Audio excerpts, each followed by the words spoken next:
You are putting them in a fight or flight mode. 99% they take flight, and in the 1% they decide to fight. God be with you. AskReddit on Reddit Rundown. What seems harmless but could actually kill you? Don't put your feet up on the dashboard of a car if you're in the passenger seat, unless you want to become an example of human origami.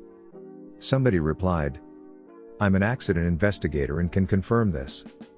What would otherwise be slight bruising and soreness results in fatalities fast. My parents once saw a guy die due to an ingrown toenail. It got a very bad infection. The infection spread through the blood, ended up in his heart went to crap and he died. Somebody replied, I just recently ended an antibiotic cure I got because I got a nasty infection in my cheek from an ingrown hair. Swelled so bad I could hardly open my mouth. Scary to think that without antibiotics, I might have been in real trouble from an ingrown bloody hair. Killed by my own sloppy shaving, hell of a way to go. Somebody else replied, I have had recurrent UTIs since I was 6, without modern antibiotics I'd have been dead at 6, and every 2 months following that, for the last 30 years. When my dad gets a tan, you can still see his smallpox scars. When I turn on my tap, I know I'm getting clean, safe drinking water. I don't think I'll ever realize just how lucky I am. Deer. Yes, they can attack you, but mostly it's car accidents and a huge number of tick-borne diseases. Somebody replied, Yep. I got Lyme disease thanks to the deer around here. Somehow a tick got up my trouser leg and got me by my knee. Thankfully it caused a bullseye rash, so it got caught straight away. The antibiotics were brutal. I assume untreated Lyme disease is far worse. Cat bites. Cats' mouths are filthy and their fangs are such that they puncture deep, often leaving a seemingly minor wound that barely bleeds but which, in fact, has trapped dangerous bacteria deep beneath your skin. If you get bit hard by a cat, I'm not talking a little nip, I mean a serious bite, then it's very important to clean the wound thoroughly, or go to urgent care and have them do it, otherwise you risk a potentially deadly infection. Somebody replied, I've had a bad cat bite. I was a pet groomer and a cat bit my thumb, piercing through the bottom to the thumbnail, and the top tooth came in the top of my thumb just behind the nail, then partially pulled the nail out, viscous. Went to the hospital and they filled a syringe and stuck that sucker under that partially torn out nail and flushed it. Big ouch. They took it very seriously. Constipation. Next bit is graphic. You've been warned. I was recently in the hospital all day long because a bad case of constipation ripped the flesh apart in my butthole. It was a serious injury and I lost a lot of blood, and it's also the most painful thing I ever experienced. After, they couldn't tell how bad the tear was by sticking their finger in it. Ow, I had to have an X-ray and a CT scan. I'm still recovering at home with strong painkillers after it was treated. They couldn't stitch it because of its location, so I'm on 2 laxatives and 3 painkillers and I'm supposed to just let it heal on its own. Somebody replied, I had to have C-sections and I swear the constipation I got from the morphine was worse than the birthing. I think that poop might have been the size of the baby. It was excruciating. Birth givers of Reddit. If you are put on opioids for pain around the birth, take all the stool softeners they give you and drink all the prune juice. And still be prepared to give birth to a poop baby later, even if your first poop in the hospital seems normal. I started warning my friends when they got pregnant and they all came back to thank me afterwards, because no one tells you about it. Carbon monoxide poisoning. You don't even know it's happening until it's virtually too late. Somebody replied, I read a Reddit comment that linked to a thread where someone was asking for help and it turned out they were experiencing carbon monoxide poisoning.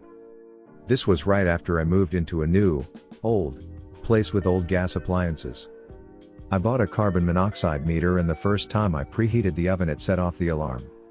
I didn't have a steady leak, but I'm still glad I bought that meter.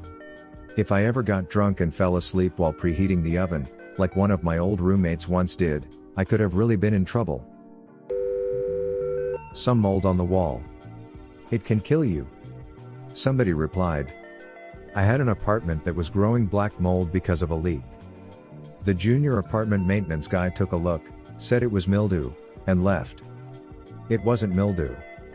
The office kept brushing me off and canceling my work orders. I was having severe breathing issues and sick of it not being taken care of, so I went into the front office, and while the sales girl was talking to a prospective renter, I went to the manager in her office in the room next door and spoke loudly enough for the client to hear. I said, "Hey, I've been dealing with this black mold in my apartment for a while now. Are you guys going to take care of it or not?" She immediately got the senior maintenance guy to come check it out. First thing he said was, "Wow, that's a lot of mold." He took care of it, and fixed the leak that caused it. People with a drinking problem. Somebody replied, "I had a roommate who was normally a really chill guy, but when he got drunk, and he lost money on online poker, he would fucking destroy his bedroom. Closet door ripped off its hinges, holes punched in the wall so hard the wooden slats were exposed and broken in them, broken window, half the room unwalkable due to the sheer number of broken bottles on the floor. We did not get our security deposit back, to say the least." Drinking too much water. Somebody replied, "A radio station had a contest on who could drink water every 15 minutes and last the longest without peeing, and the winner would win a Wii. Nurses called the station and warned them to call it off, since it was endangering the contestants' lives. They didn't listen, and one of the contestants died." An iced eye. An acquaintance had an iced eye. It was a pimple on his eyelid, a local infection, inflamed and full of pus. It was a nuisance and he was going to let it run its course. A few days later he collapsed and was taken to the emergency room. The doctors concluded his sty had resulted in sepsis, triggering a heart attack and stroke. Sepsis occurs when chemicals released in the bloodstream to fight an infection trigger inflammation throughout the body.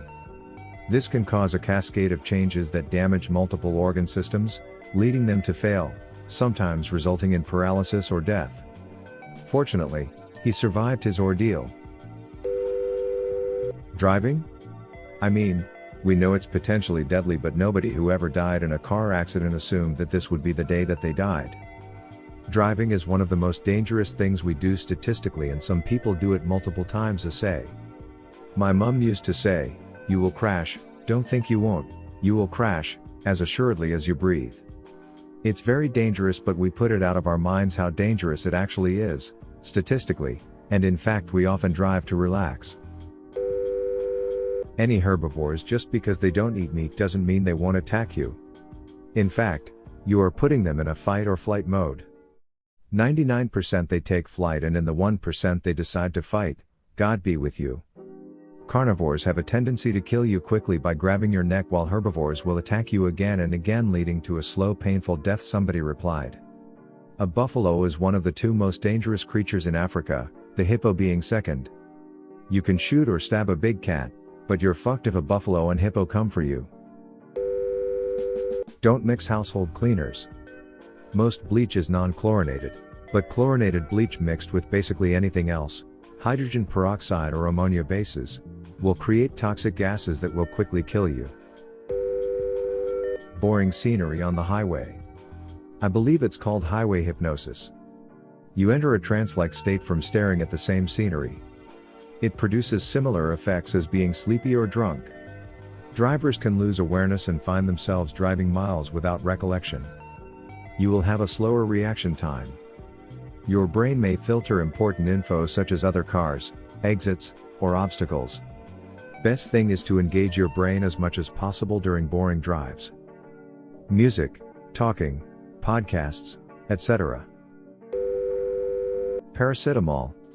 Overdosing on paracetamol is a good way to rapidly destroy your liver and is often used in suicides. Sadly, the liver shutdown takes place over a week, during which time the urge to commit suicide may subside, but at that point the destruction is irreversible. In the US, paracetamol or acetaminophen tablets also contain their antidote, N-acetylcysteine, which prevents or reduces the risk of overdose. In other countries, however, including several European countries, the risk of overdose exists. Not flossing. Long ago, friend had a baby daddy who got a tooth infection for not flossing. Put numbing gel on it because he couldn't afford the dentist. Not too long later he was in the hospital for a serious infection. Went straight to his heart and ate it. The doctor said it was like sewing through wet tissue. Your mouth is a highway to your heart. I kid you not, it's even a plot point in one of the later Saw movies. I have flossed every single day since hearing that story. Getting drunk in a hot tub. I used to enjoy taking drunk baths until I almost started passing out in them. I never took them alone, always with my